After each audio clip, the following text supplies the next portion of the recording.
মৰমৰ মেঘাছন্নয় পৰ্বতৰ এই মোহনা নিবিড়ভাৱে মোৰ মনত পৰিছে। মমতা বিদায় মৌন নিথৰ মুহূৰ্তত তোমাৰ চকু বচি বাৰিষাৰ বান নাৰিছিল।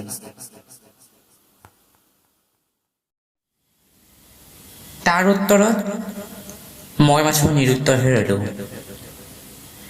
সেইবোৰ অনাহৰি কথা আজি অন্তৰত পৰ্বতীয়া বনপৰাজয়ী হৈ আছে। ইয়াত মাথোন হেজাৰ হেজাৰ ফুট ওখ পৰ্বত আৰু পৰ্বত, যাৰ বাহুবন্ধনত কল্পনা ছাই হৈ যায়। এই পৰ্বতবোৰতেই প্ৰতিধ্বনিত হৈ আছে আমাৰ বুকুৰ তেজৰ চেকুৰাবোৰ, অন্তৰৰ জয়শিখা আৰু মৰমৰ মৰিশালীবোৰ। এইখন এখন মহাকাব্য।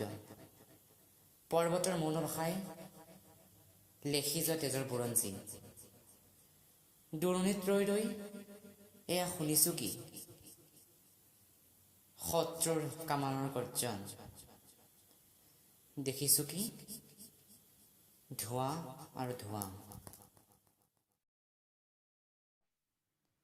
এটা কথা কিন্তু জানি থোৱা, শুনা, মৃত্যুৱে যদি অভিনন্দন জনায়, সেই মৃত্যু পাৰিজাত ফুল। তাত দেৱতাৰ আশীৰ্বাদ আছে। সৰ্বশেষত তোমাক একেষাৰ অনুৰোধ কৰোঁ,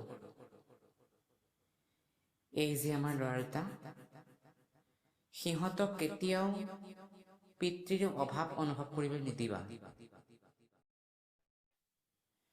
সিহঁতক মাথোন একেষাৰ কথাকে কবা, যি মৃত্যুৱে দহক জীৱন দিয়ে, সেই মৃত্যু আত্মাৰ দৰে অবিনশ্বৰ।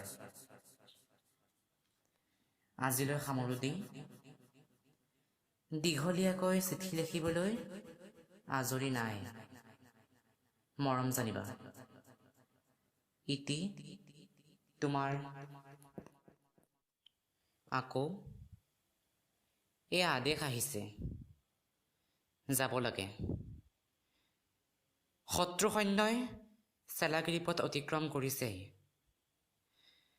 চিঠিখন আজি ডাকত দিয়া নহ'ব। আকৌ মৰম। ধন্যবাদ ভিডিঅ'টি চোৱাৰ বাবে। পুনৰ লগ পাম এটি নতুন ভিডিঅ' লৈ।